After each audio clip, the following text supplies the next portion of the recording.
Secretary of State Mike Pompeo will make a third trip to North Korea this week for talks with Kim Jong-un about denuclearization of the Korean Peninsula. The White House confirmed a trip that was first reported by the Financial Times during a news conference on Monday afternoon. Press Secretary Sanders said that Pompeo would depart the U.S. on July 5. Sanders at the same presser refused to comment on reports that North Korea is expanding, not contracting, its nuclear program, saying the conversations are continuing to evolve between Washington and Pyongyang. Pompeo's trip dovetails with a report making waves on Monday that President Donald Trump's next summit with Kim could take place in New York at the annual gathering of the United Nations. A report in Axios on Monday said that the Trump administration is considering a second sit-down with Kim in New York while the international body holds its General Assembly. For Trump to meet with Kim in New York on the sidelines of the September event, however, the president would have to see serious movement in the direction of denuclearization, the news outlet reported. A spokesperson for the president's National Security Council wasn't available to comment to Daily Mail. On Monday morning. Sanders told reporters during her news conference later in the day, "We don't have any announcements or plans to roll out at this point." She would not say whether the president has decided that he can trust the 33-year-old authoritarian leader who ordered the murder of his uncle and bother to consolidate power. "Again, we see progress and momentum in the process, and we've had good conversations as recently as yesterday. And we're going to continue those conversations later this week and push forward," she said, referring to the Pompeo trip. North Korea has a permanent mission in New York City, which served as the location last month for a meeting between America's chief diplomat and Kim's second-in-command. Trump then hosted a North Korean delegation at the White House for talks, after which he said he would move forward with a planned summit that was on the books, but he later canceled. The president at the time said it was likely to take several in-person conversations with Kim for the U.S. to get a nuclear agreement. He acknowledged at a press conference that he could even host Kim at the White House.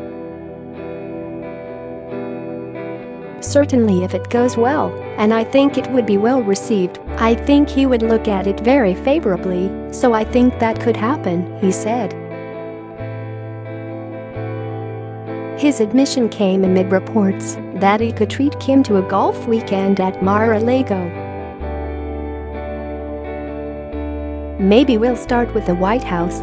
What do you think?" the president instead said. A joint communique that Trump and Kim signed said that North Korea would completely denuclearize without offering a timeline or any logistical information.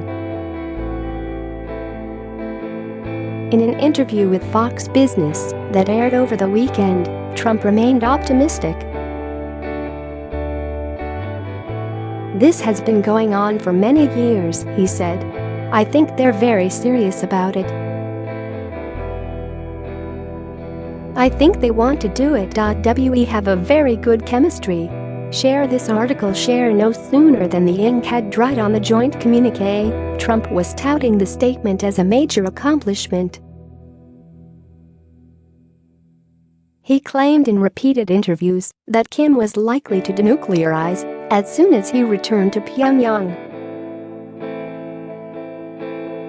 Kim has taken no visible steps, however, to fulfill the terms of the agreement in the 3 weeks since they met. The Site 38 North which keeps tabs on North Korea's nuclear activities, says that no apparent steps to stop conducting research had been made. A day after returning from the trip to Singapore, Trump also bragged that he established a direct hotline to Kim. It's unclear from the president's statements whether either of the men have used it. Trump has in the past said it would be inappropriate for him to comment on his conversations with Kim. With the installation of Pompeo at State, much of the interfacing with North Korea is being run out of foggy bottom. Pompeo has made trips to countries in the region meet with U.S. allies invested in the issue in the days since the Singapore summit. And, the White House said Monday, he's traveling this week for a third time to Pyongyang to discuss nuclear disarmament. The former CIA chief in an interview last week with CNN said that the U.S. still does not have a timeline for denuclearization, and he does not want to rush it. Whether that's 2 months, 6 months, we are committed to moving forward in an expeditious moment to see if we can achieve what both leaders set out to do, the Secretary of State said.